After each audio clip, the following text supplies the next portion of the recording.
Je m'appelle Axel Sola, j'ai 25 ans, donc je suis combattant de MMA.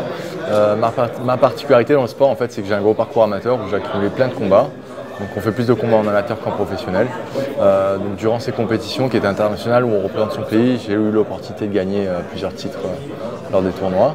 Ce qui m'a permis après, quand je suis passé professionnel, de directement signer dans des organisations de niveau intermédiaire, donc à savoir le Brave. Et donc c'est une organisation du Moyen-Orient. Et là aujourd'hui je vais faire mes débuts à l'ARES, donc l'organisation numéro 1 en France. Et ça va être l'occasion pour moi un peu de m'introduire au grand public français du MMA. D'accord, parce qu'en fait ouais, tu es déjà dans le, on va dire, un petit peu dans l'ombre parce que tu as un gros parcours amateur, tu es champion d'Europe. Champion d'Europe, j'ai été 2 fois vice-champion du monde et j'ai gagné d'autres tournois.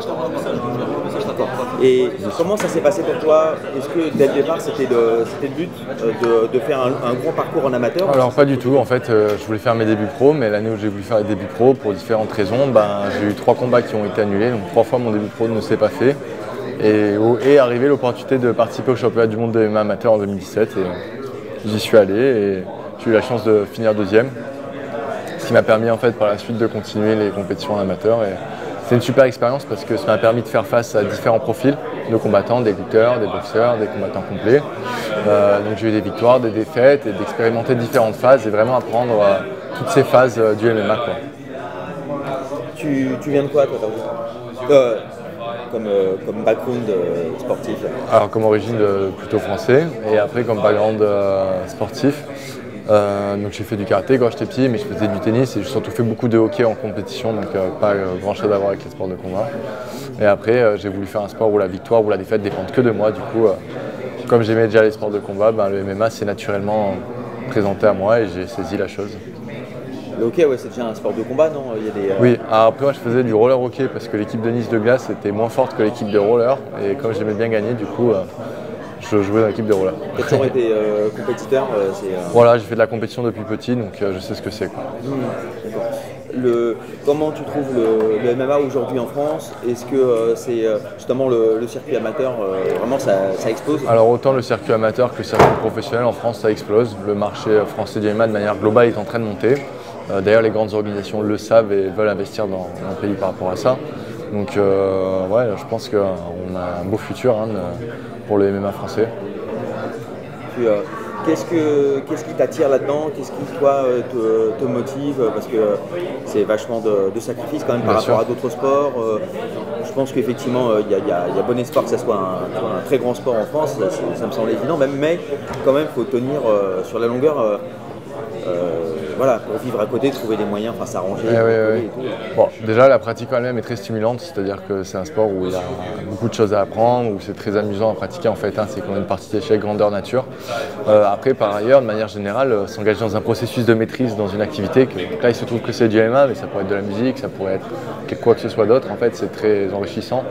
Donc le combo des deux, et puis on peut quand même en vivre aujourd'hui du MMA. Donc, et de plus en plus d'ailleurs, je pense même dans 10 ans, ce sera encore plus accessible aux sportifs d'en vivre.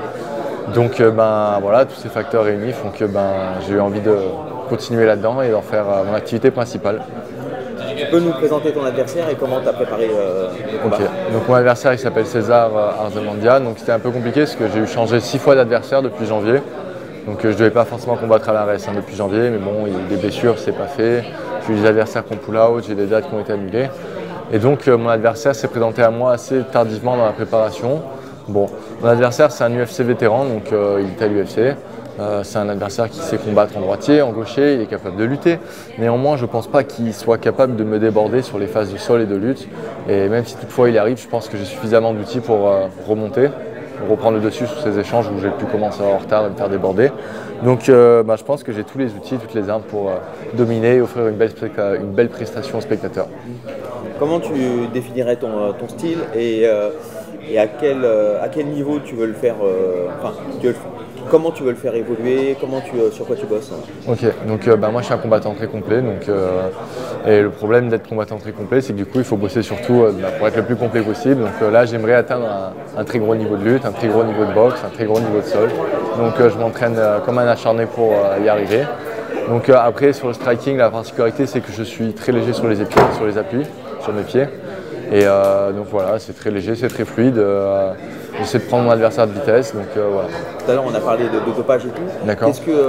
Quelle est ton expérience toi par rapport à ça? Est-ce que tu trouves que le MMA c'est un sport où le dopage sévit déjà beaucoup, y compris en France? Alors c'est pas quelque chose à laquelle j'ai été confronté directement, le dopage, mais c'est quelque chose à laquelle j'ai été sensibilisé par mes études STAPS, tu vois, Master STAPS, on parle de dopage au bout d'un moment. Donc mon avis sur le sujet, c'est que c'est pas un sport où c'est vraiment le facteur qui fera la différence, même si effectivement quand on est dopé, mon avis sur le dopage, c'est que la différence, elle se fait pas sur le jour même, mais sur l'entraînement. Parce que quand tu es dopé, tu peux t'entraîner dur plusieurs fois par jour, tous les jours et récupérer. Alors que quand tu ne te dopes pas, tu peux pas en fait. Tu es obligé de vraiment scinder ton entraînement, avoir des jours durs, des jours plus faibles, avoir des semaines où tu relâches, des semaines où tu charges. Donc en fait, tu vas plus vite dans ta progression quand tu te dopes, donc c'est la vie que j'ai dessus. Après, comme je l'ai dit, je pense pas que ce soit un sport où il y ait besoin de se doper pour être à très haut niveau. Pas comme des sports comme il y a eu beaucoup de cas de dopage en athlétisme par exemple, parce que c'est des sports où c'est vraiment ton physique qui fait la différence.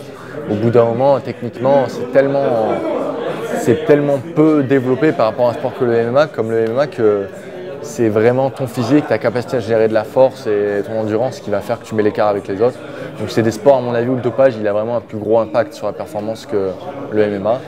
Bon, néanmoins, ce n'est pas rien non plus, c'est pas comme manger les dragibus, donc effectivement, ça reste quand même un avantage déloyal en face de son adversaire lorsqu'on utilise différents procédés pour booster la performance. Tu as déjà été contrôlé, toi? Tu as déjà eu affaire? Alors, depuis mes combats amateurs, je suis contrôlé. D'ailleurs, j'étais plus contrôlé en amateur qu'en professionnel.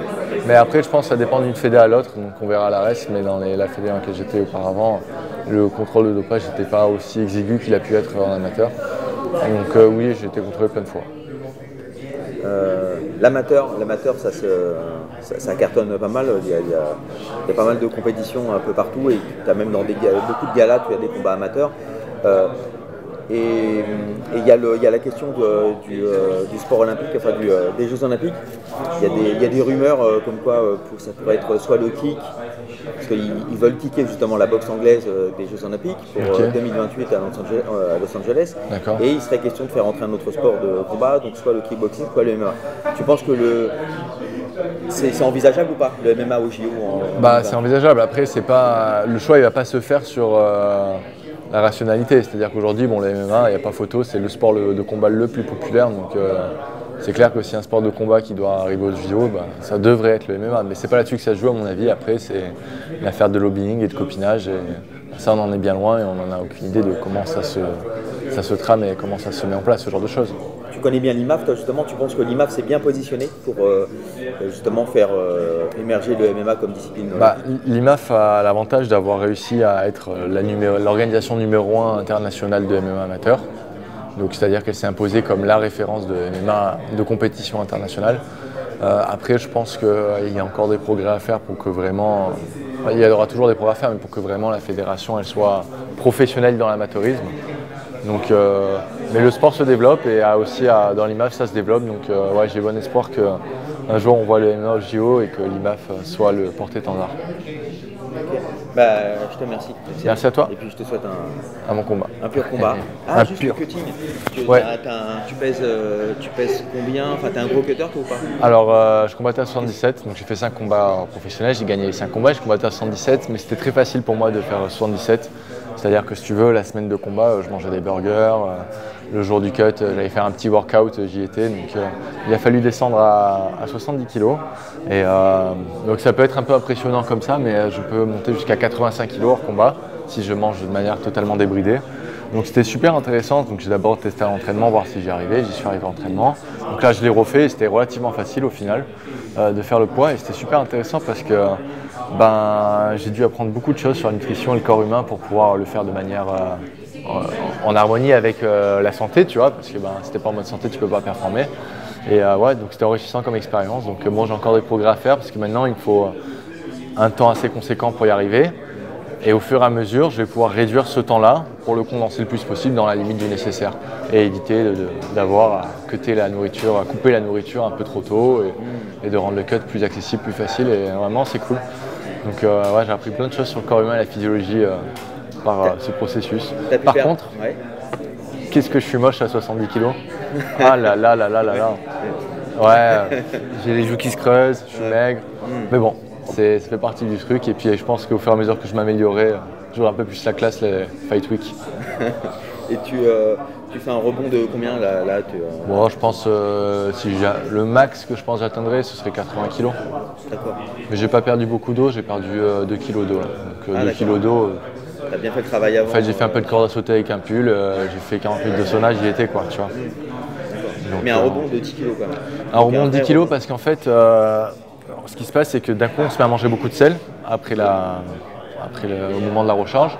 Et en fait, on va manger beaucoup de sel, on va manger beaucoup de sucre. Et le sucre et le sel, il va y avoir un effet de rétention d'eau dans le corps. Donc l'eau, elle va rester dans le corps. Donc en fait, c'est ça surtout qui fait que tu prends beaucoup de poids. L'eau, elle va rester dans le muscle, elle va rester dans le corps, tu vas moins l'expulser. Parce que pour 1 gramme de glucides, c'est 10 grammes d'eau que tu stockes. Donc si tu recharges... donc ils disent, je crois que c'est entre 8 et 10 grammes de glucides par kilogramme de poids de corps. Donc on va dire que je fais 80 kg, donc ça fait 800 grammes de glucides. Donc x 10, ça fait 8000 grammes, 8 kg d'eau. Donc déjà, il y a 8 kg de... D'accord. Voilà.